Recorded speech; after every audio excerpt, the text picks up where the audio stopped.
Anyone who's trying to help another human being in any kind of an emotional state, being able to detect the emotion is gonna be a fantastic thing. I mean, think of how many small towns that might not even have an active 911 or an active police presence where an AI could detect if someone is so emotional they're about to kill themselves. I think this would be wildly, wildly helpful and useful, where more people could be helped and a lot of money could be saved. And I know some of you are thinking, well, TJ, that can't replace a real human being. Human beings are always going to be better. Maybe.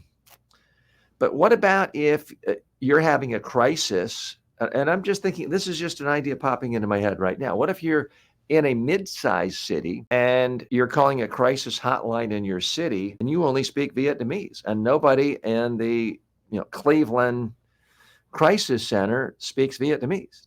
To be able to speak to an artificial intelligent bot who could answer your questions, detect your emotion, perhaps even call 911 because they can tell by analyzing the emotional content of how you're communicating that you're about to kill yourself, and it could save a life. So the impact of this, I think, affects so many industries. Excuse me, my face just got blurry on camera 3 here. Sometimes I have to pop up there.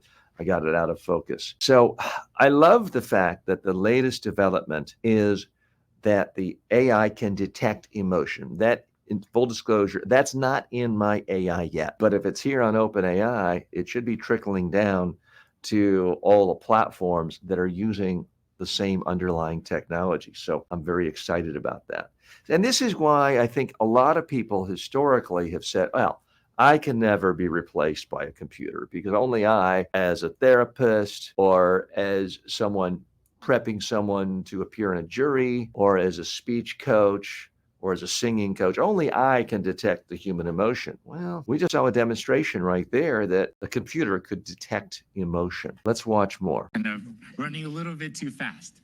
So, it really has that capability across the board to perceive your emotion. Not only that, though, the model is able to generate voice in a variety of different emotive styles.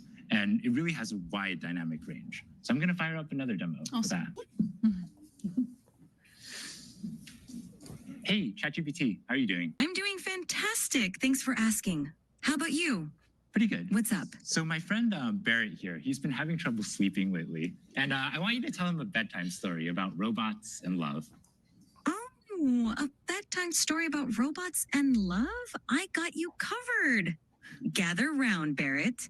Once upon a So this might not be your style, but I got to tell you, this really sounds, if not like a human being, at least like a world-class scriptwriter who had weeks to write a script to make an AI sound like a human being. It does not sound like the typical computer full sentences, thusly, moreover, mitigate. I mean, it really does sound more like a human being. Even the saying, what's up, is not something I'm used to seeing a computer spit out. It really does sound conversational.